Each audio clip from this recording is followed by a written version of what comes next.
திருமணத்தை வலியுறுத்துறது என்ற பகுதி நாங்க மிச்சமே கவனம் எடுக்க வேண்டிய ஒரு அம்சம். எங்கெல்லாம் நம்ம திருமணத்தை தூரமாக்குறோமோ அல்லது திருமணத்தை தூரமாக்குற மாதிரி அச்சமூட்டுறோமோ அல்லது திருமணத்தை நம்ம அதாவது பின்னடிக்கிற மாதிரி காரணங்கள் சொல்றோமோ அங்கெல்லாம் இந்த சமுதாயத்தில் விபச்சாரத்துக்கான ஒரு சான்ஸை நம்ம என்ன செய்யறோம், ஏற்படுத்துறோம். ஒரு ஒழுக்கக்கேட்டுக்கான ஒரு சான்ஸை நம்ம ஏற்படுத்துறோம். உலக நிர்வாகத்தில் ஒரு குளறுபடியை நம்ம என்ன செய்யறோம், செய்யறதுக்கான ஒரு முயற்சியை நம்ம செய்யறோம். யாருக்காவது ஒரு செலவினத்தை நம்ம என்ன செய்யறோம், தடுக்கிறோம் என்ற இந்த எண்ணங்கள் எல்லாம் என்ன செய்யணும், வர வேண்டும். என்ன காரணம், பொருத்தமான நேரத்தை ஒருத்தர் பொருத்தமாக திருமணம் செய்வதற்கு இன்னைக்கு தடைகளை நம்ம இதெல்லாம் கொண்டு வந்து வச்சுக்கிறோம். கல்வியை கொண்டு வந்து வச்சுக்கிறோம், சம்பாத்திய பொருளாதாரத்தை பெரும், அதாவது பொருளாதாரத்தை ஈட்டுறது பிரச்சனை இல்லை, பொருளாதாரத்தை ஒரு மிகப்பெரிய இலக்காக அது வந்தால்தான் திருமணம் என்றதை நம்ம என்ன செஞ்சுக்கிறோம், கொண்டு வந்து வச்சுக்கிறோம். அது போல கீழுள்ள தங்கை, அது போல கீழுள்ள உள்ளவர்கள் திருமணம் முடித்த பின்னால் தான் திருமணம் என்கின்ற ஒரு நிலையை நம்ம என்ன செஞ்சுக்கிறோம், கொண்டு வந்து வைத்திருக்கிறோம். அதே போல பெற்றோர்கள் என்ன அது வச்சுக்கிறான்னு சொன்னா மகனை ஒரு வருமானத்துக்குரிய ஒரு ஊடகமா என்ன செஞ்சுக்கிறாங்க, மகனை வைத்திருக்கிறார்கள். பெண்ணை அவங்க என்ன நினைச்சுக்கிறாங்கன்னா ஒரு வியாபாரத்துக்குரிய ஊடகமா, நல்ல இடத்துல பார்த்து கட்டி கொடுத்துருவோம்னா ஒரு அந்தஸ்து கௌரவம் அந்த மாதிரி என்ன செஞ்சுக்கிறாங்க, வைத்திருக்கிறாங்க. அப்ப இது திருமணத்துல திருமண இலக்கு பிரதானப்படுத்தப்படாமல் எங்க பொருளாதாரம் பிரதானப்படுத்தப்படுதோ அங்க அது பிசினஸா மாறிடும்.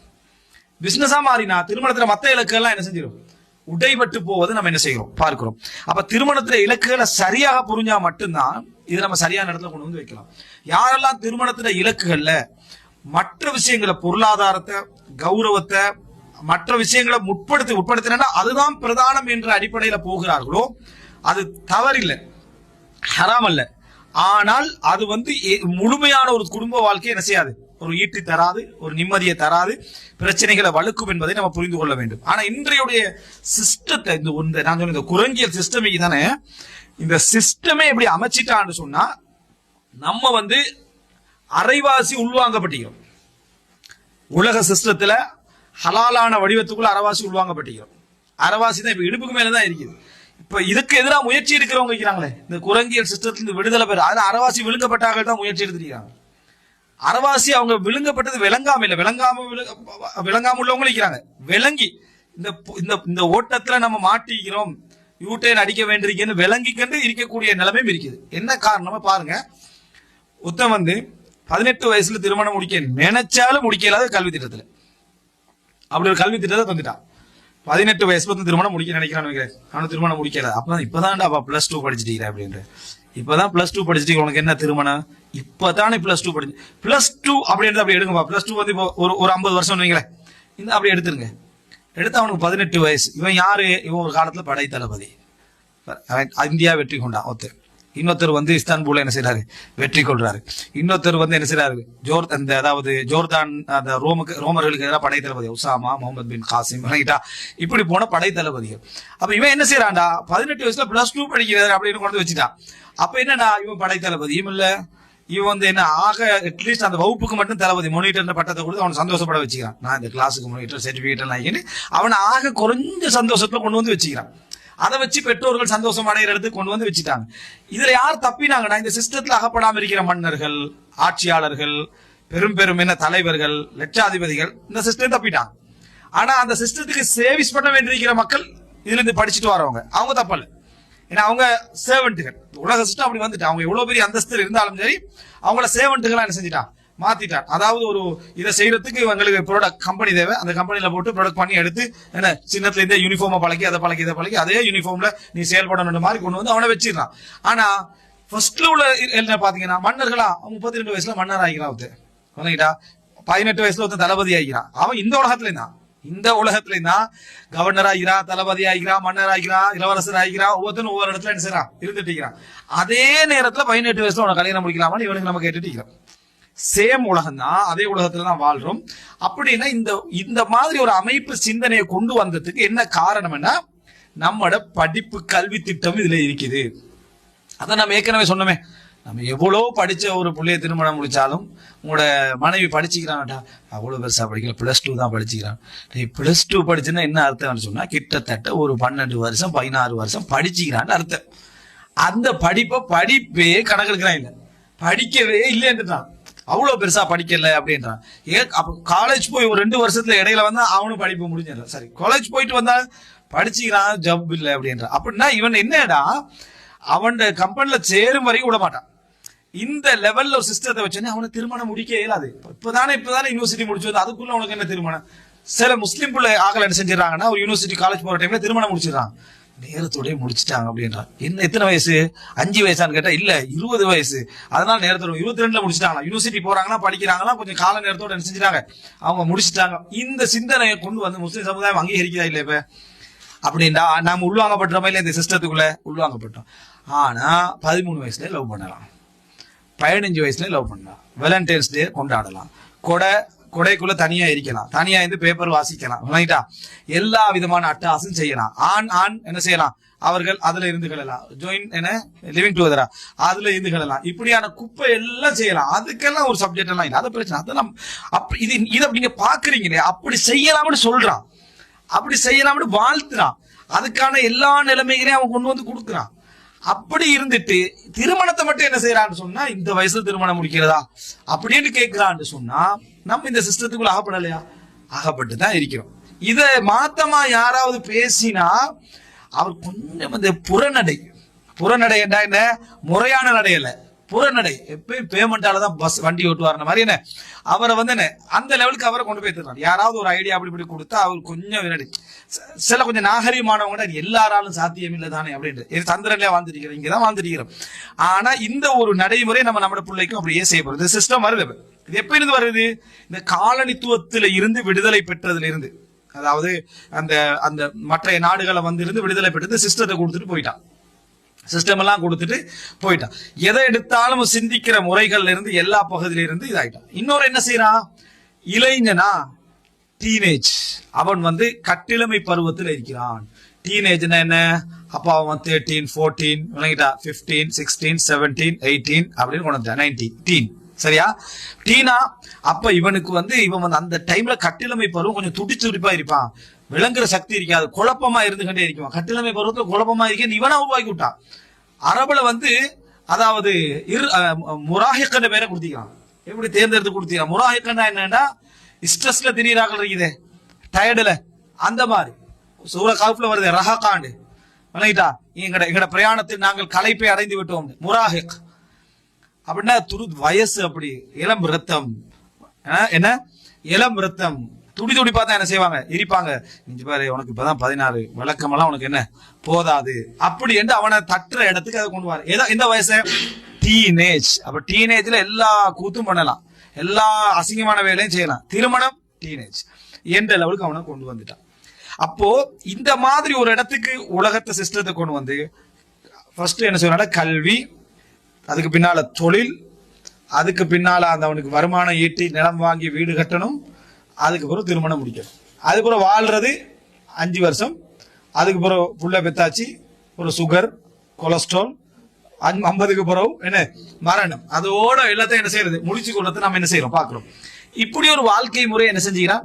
இவன் தான் சொல்றான் 33 வயசாயினே நீங்க மெடிக்கல் டெஸ்ட் பண்ண ஆரம்பிச்சிருக்கோம், கல்யாணம் முடிக்கணும் 22ல முடிக்கணுமா, சரியா?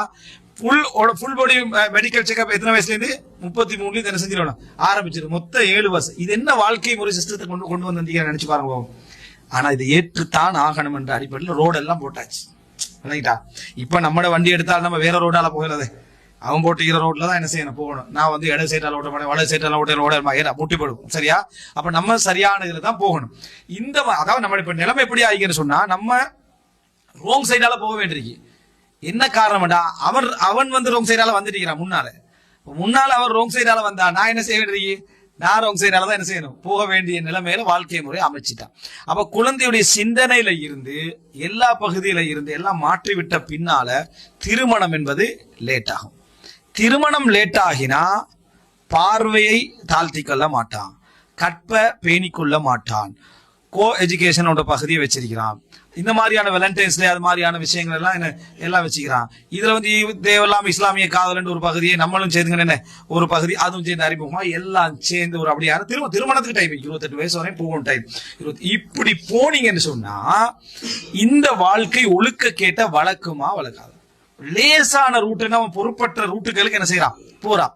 ஒழுக்க கேட்ட வளர்க்கக்கூடிய ஒரு நிலைமைக்கு இன்றைக்கு வந்திருக்கு. இது அல்லாம ஒழுக்க கேட்ட விளம்பரம் செய்யறான்.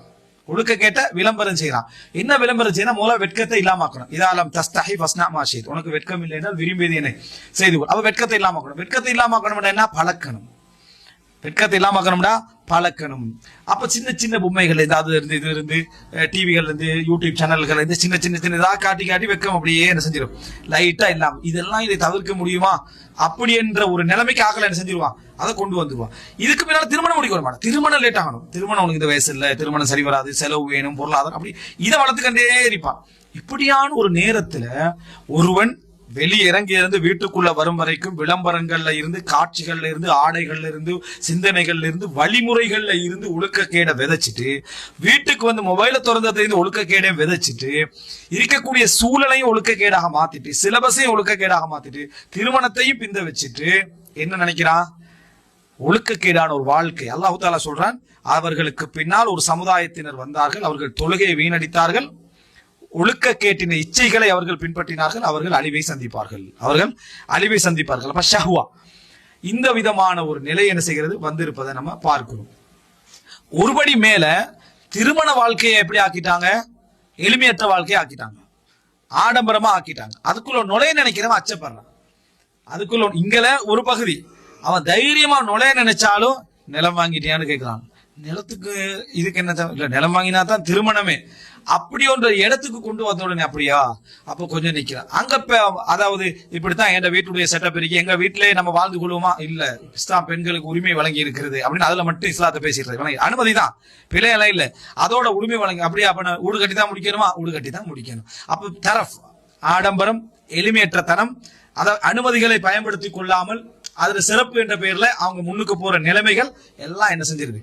ஒழுக்கக்கேட்டை மிகவும் வரவழைக்கக்கூடிய ஒரு நிலைமையில நம்ம இருக்கிறத பார்க்கிறோம். எனவே ஒரு நல்ல ஒரு புத்திசாலியான ஒருவன் தன்னை கல்வியை திருமணத்துக்கு எதிராக கல்வி படித்துக் கொண்டே திருமணம் என்ன செய்யலாம், முடிக்கலாம். தன்னை சம்பாத்தியத்தை அதுக்கு எதிரானவனா என்ன செய்ய மாட்டான், பார்க்க மாட்டான். எல்லாமே வாழ்க்கை ஒரு கொஞ்சம் 45 செகண்ட் நம்ம பார்க்கிறோம். 45 செகண்ட்ல வாழ்க்கை என்ன செய்யும், தலைகீழாக மாறிவிடும் என்றிருக்கிற நேரத்துல அல்லாஹ் தஆலா தந்ததை ஹலாலானதை எளிமையான வடிவில எளிமையான முறையில எங்களை வாழ்க்கையை கண்டினியூ பண்ணிக்கின்றே அதுக்கேற்ற சபையில என்ன செய்து கொண்டு வாழ்க்கையை போவதுதான் ஒரு சிறந்த முஃமினுடைய இயல்பாக இருக்கும். வாழ்க்கை வெள்ளோட்டத்துல நம்மளும் ஆகப்பட்டு என்னடா செய்ய என்று போராடாமல் இருப்பது அப்படின்றது சில பொழுது நமது சந்ததிகளுக்கு, நமது பரம்பரையினருக்கு நம்ம செய்கின்ற ஒரு அநியாயமாக கூட என்ன செய்யலாம், அது இருக்கலாம். எனவே திருமணம் என்றதை இஸ்லாம் ரசூல் ஸல்லல்லாஹு அலைஹி வஸல்லம் தலைவராக இருந்து மக்களை பார்த்தோம்னா, யா மஅஷர ஷபாப், இளைஞர்களே, மன் இஸ்ததா மின்குமுல் பாஅத ஃபல்யதஸவ்வஜ், யாருக்கெல்லாம் திருமணம் முடிக்க வசதி இருக்கிறதோ என்ன செய்ய, திருமணம் முடித்து விடுங்கள். அது வந்து ஃபஇன்னஹு அகப்து லில் பஸர் வ அஹ்ஸனு லில் ஃபர்ஜ், பார்வையை தாழ்த்தும், கற்பை பாதுகாக்கும். சமுதாயத்தில் அது உருவாக்கப்படணும். முடியாதவர்கள் நோன்பு வைங்கன்னு ரசூலுல்லாஹ் சொல்றாங்க. நம்ம கலாச்சாரத்தையும் சூழலையும் புறக்கணிக்க சொல்லல. ஒருவருக்கு அப்படி ஏற்படலாம், 10 பேருக்கு இந்த சிச்சுவேஷன் இருக்கலாம். நான் பேசுவது அதே அல்ல, கலாச்சாரமே அப்படி மாறி போயிருக்கு, சமுதாயமே அப்படி என்ன செஞ்சு மாறி போயிருக்கு. அப்படி முடிச்சவனை என்ன செய்யறாங்க, தனியை அடையாளப்படுத்தி அவனை வெட்கப்படுத்தி அவனை கூணி குறுகி ஒதுங்கி வைக்கிற அளவுக்கு மனநிலை என்ன செஞ்சிடறாங்க, மாற்றி விடுகின்ற அளவுல சமுதாயம் என்ன செஞ்சு மாறி, அவன் வாழ்க்கையில ஒவ்வொரு கட்டத்திலேயே தவறு செஞ்சிடணும் என்ற மனநிலையை அவனுக்கு கொடுக்கக்கூடிய சமுதாயம் என்ன செஞ்சு போய். இதை சொல்றேன், கலாச்சாரம் வேறுபடும், காலத்துக்கு காலம் வேறுபடும், ஊருக்கு ஊர் வேறுபடும், சமுதாயத்துக்கு சமுதாயம் வேறுபடும். அதை நம்ம அடுத்த தொடர்ல படிக்கிற டைம்ல அதை பார்ப்போம்.